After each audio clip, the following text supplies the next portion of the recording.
Hello everyone, লারাবেলের brand new ভিডিওতে আপনাকে স্বাগতম। আশা করি আপনারা সবাই অনেক ভালো আছেন। গত পর্বে আমরা আমাদের প্রজেক্টের এসেনশিয়াল যে রিকোয়ারমেন্টগুলো ছিল সেগুলো নিয়ে আমরা বিস্তারিত আলোচনা করেছি এবং আমি আপনাদের কাছে প্রমিস করেছিলাম যে লারাভেল নিয়ে আমি আলাদা একটা ভিডিও তৈরি করব। সো আজকের এই ভিডিওতে আমরা মোটামুটি লারাভেল নিয়ে ডিসকাস করার চেষ্টা করব। সো চলেন কথা না বাড়িয়ে শুরু করি।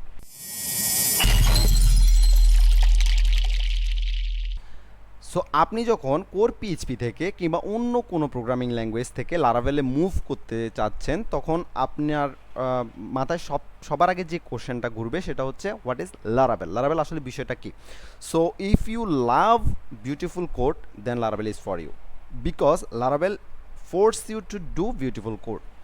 ওকে, সো টেকনিক্যালি আমি যদি বলি যে লারাভেল আসলে বিষয়টা কি, সো এটার জন্য আমরা আগে চলেন লারাভেলের অফিসিয়াল ওয়েবসাইট থেকে ঘুরে আসি। আমরা জাস্ট গুগলে গিয়ে যদি laravel.com-এ ঢুকি তাহলে আমরা লারাভেলের অফিসিয়াল যে ওয়েবসাইটটা আছে সেটা আমরা দেখতে পারবো। ঠিক আছে, সো টেকনিক্যালি লারাভেল আসলে বিষয়টা কি? টেকনিক্যালি লারাভেল হচ্ছে একটা ফ্রেমওয়ার্ক, পিএইচপির একটা ফ্রেমওয়ার্ক। ওকে ফাইন, দেন এরপর আপনার মাথায় একটা কোশ্চেন আসতে পারে যে ফ্রেমওয়ার্ক আসলে বিষয়টা কি। So framework, basically framework is a tool to build modern fast and scalable product. That means framework আসলে একটা টুল যেটার মাধ্যমে আমরা কি করতে পারি, একটা মডার্ন ফাস্ট এবং স্কেলেবল একটা প্রোডাক্ট তৈরি করতে পারি। ঠিক আছে, সো এরপর আপনার মাথায় আরেকটা কোশ্চেন আসতে পারে যে পিএইচপি তো আরও অনেকগুলো ফ্রেমওয়ার্ক আছে, তাহলে আমি লারাভেলই কেন চুজ করব? সো এটা বেশ কয়েকটা কারণ থাকতে পারে।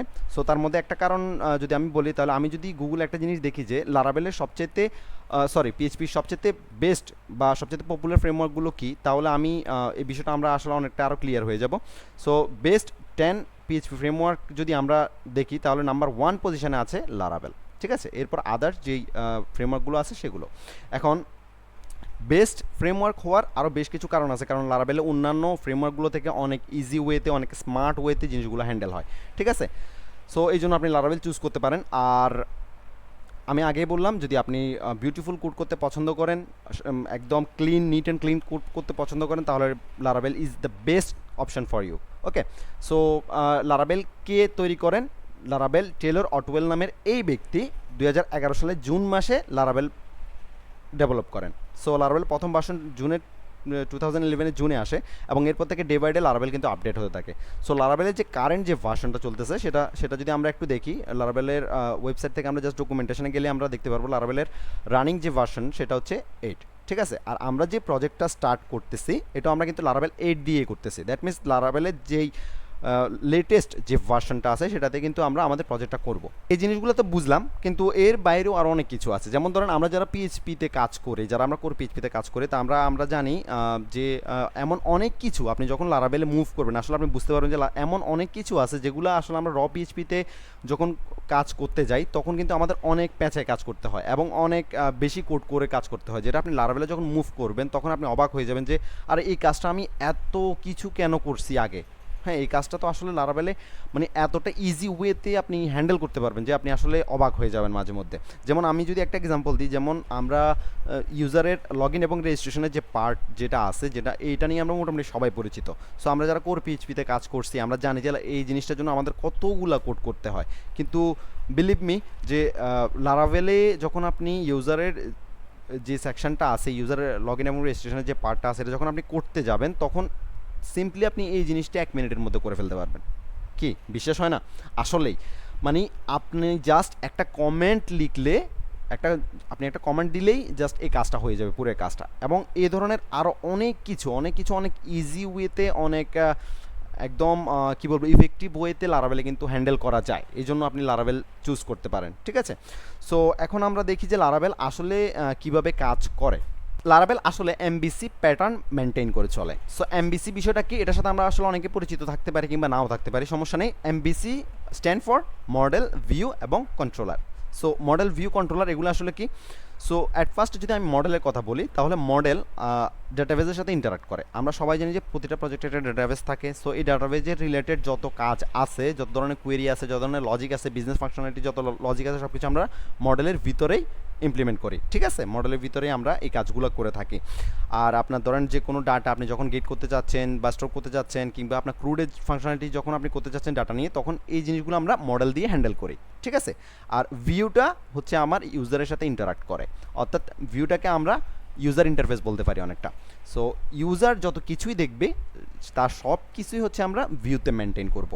এবং কন্ট্রোলারের কাজ কি? কন্ট্রোলারের কাজ হচ্ছে ভিউ এবং মডেলের মধ্যে কমিউনিকেট করা, ঠিক আছে, অর্থাৎ এই ভিউ এবং মডেলকে কন্ট্রোল করা। সো আপনি যখন কোনো রিকোয়েস্ট দিচ্ছেন তখন সেটা কন্ট্রোলার ভায়া হয়ে মডেলের কাছে যাচ্ছে, এবং মডেল থেকে প্রসেস হয়ে এক্সাক্ট আউটপুট যেটা আছে সেটা নিয়ে কন্ট্রোলারের ভায়া হয়ে ভিউতে যাচ্ছে, ঠিক আছে। সো এই হচ্ছে এমবিসি প্যাটার্ন। এখন এমবিসি প্যাটার্ন মেনটেন করার বেশ কিছু কারণ আছে এবং বেশ কিছু সুবিধাও আছে। ধরেন আমরা যখন বড় কোনো প্রজেক্টে কাজ করি তখন কিন্তু অনেক সময় দেখা যাচ্ছে আপনার ফ্রন্ট এন্ড এবং ব্যাক এন্ডের জন্য আলাদা ডেভেলপার থাকেন, ঠিক আছে। সো এই দুইজন কিন্তু আলাদা সেপারেটলি কাজ করবে। যে ফ্রন্ট এন্ড ডেভেলপার সে শুধু ভিউতে কাজ করবে, এবং যে ব্যাক এন্ড ডেভেলপার সে শুধু মডেল এবং কন্ট্রোলার নিয়ে কাজ করবে, ঠিক আছে। এবং আপনার ধরেন প্রজেক্টে যখন কোনো ইরোর হয়, সো সেটা যেই পার্টের ইরোর সেই পার্টটাতে আপনি জাস্ট ফিক্স করবেন, পুরো প্রজেক্টে তো আপনার চেঞ্জ করার দরকার নাই। ধরেন আপনার ইউজার ইন্টারফেসে একটা প্রবলেম হলো, সেটা আপনি জাস্ট ভিউ থেকে চেঞ্জ করবেন, ঠিক আছে। বা আপনার ফাংশনালিটির কোনো চেঞ্জ যদি হয়, লজিকের কোনো চেঞ্জ যদি হয়, সেটা আপনি মডেল থেকে হ্যান্ডেল করবেন, ঠিক আছে। সো এই ধরনের সুবিধার জন্য আমরা এমবিসি প্যাটার্ন ইউজ করে থাকি। সো লারাভেলও কিন্তু এই এমবিসি প্যাটার্ন মেনটেন করেই চলে, ঠিক আছে। সো আমি এই এমবিসি প্যাটার্নের যে ফ্লো, অর্থাৎ ডাটার যে ফ্লো, এটাকে যদি আরও সহজে আপনাদেরকে বুঝাই, ধরেন আমরা আমাদের ওয়েবসাইট থেকে যে কোনো ধরনের রিকোয়েস্ট আমরা দিলাম বা যে কোনো কোয়েরি করলাম, তখন সেটা রাউট হয়ে কোথায় যাচ্ছে? কন্ট্রোলারের নির্দিষ্ট যে ফাংশনের আমি কাজ করছি ওই ফাংশন হয়ে আমার মডেলের কাছে যাচ্ছে, ঠিক আছে। মডেল থেকে সেটা আমার যে আউটপুট যেটা দরকার সেই আউটপুটটা নিয়ে মডেল থেকে কোথায় যাচ্ছে? কন্ট্রোলার হয়ে দেন ভিউতে যাচ্ছে, এবং ভিউ থেকে অ্যাজ ইউজার আমি সেই আউটপুটটা দেখতে পাচ্ছি, ঠিক আছে। সো আশা করি আপনারা বুঝতে পারছেন। আর আমরা যখন কাজ করতে যাব তখন আপনি আরও ক্লিয়ারলি এবং ডিটেলসে বুঝে যাবেন। সো এই ছিল মোটামুটি লারাভেল নিয়ে কথা। আশা করি আপনারা মোটামুটি বুঝতে পারছেন যে লারাভেল আসলে কী বা লারাভেল কীভাবে কাজ করে, ঠিক আছে। সো আমরা যখন কাজ করতে যাব স্টেপ বাই স্টেপ আপনি আরও অনেক ক্লিয়ার হয়ে যাবেন। সো আশা করি আপনাদের কাছে এই ভিডিওটা ভালো লেগেছে এবং আপনারা মোটামুটি কিছু ইনফরমেশন পেয়ে গেছেন লারাভেল নিয়ে। সো এরপর আপনাদের আরও কোনো ধরনের যদি কোয়েরি থাকে বা কোনো ধরনের কোশ্চেন থাকে, কোনো ধরনের প্রবলেম থাকে, তাহলে অবশ্যই আমাকে কমেন্ট করে জানাতে ভুলবেন না, এবং আমি আসলে আপনাদের প্রতিটা কমেন্ট আমাকে অনেক ইন্সপায়ার করে, ঠিক আছে। সো আর আপনারা যে কোনো ধরনের সমস্যা পড়লে আমাকে কমেন্ট করবেন, আমি চেষ্টা করব আমার সাধ্যমতো সেগুলোকে সলভ করার জন্য। আর আপনাদের পরিচিত যদি কোনো ফ্রেন্ড সার্কেলের মধ্যে কিংবা পরিচিত কেউ যদি লারাভেল শিখতে চায়, তাহলে তাকে অবশ্যই ইনফর্ম করবেন, এবং আপনারা চেষ্টা করবেন অলওয়েজ একটা গ্রুপ করে শেখার জন্য, কারণ গ্রুপ করে শিখলে এক একজন এক এক ধরনের সমস্যার সম্মুখীন হন, এবং সেই সব সমস্যাগুলো যদি আপনি একসাথে ফিক্স করে করে আগান, তাহলে আপনার অনেক কিছুই কিন্তু একসাথে শেখা হয়ে যায়, ঠিক আছে। সো আর ভিডিওটার লেন্থ আর বাড়াবো না। নেক্সট টিউটোরিয়ালগুলোতে আমরা আমাদের এনভায়রনমেন্ট সেটআপ নিয়ে ইনশাল্লাহ কাজ করব। সো আশা করি এই টিউটোরিয়ালটা আপনাদের ভালো লেগেছে। যদি ভালো লেগে থাকলে অবশ্যই লাইক, কমেন্ট এবং শেয়ার করবেন, আর বেশি বেশি করে কমেন্ট করবেন। নেক্সট টিউটোরিয়াল আসার আগ পর্যন্ত সবাই অনেক অনেক ভালো থাকবেন, সবাই ঘরে থাকবেন, সুস্থ থাকবেন, ফ্যামিলির সাথে সময় কাটাবেন। আজকের মতো এখানে বিদায় নিলাম। আল্লাহ হাফেজ।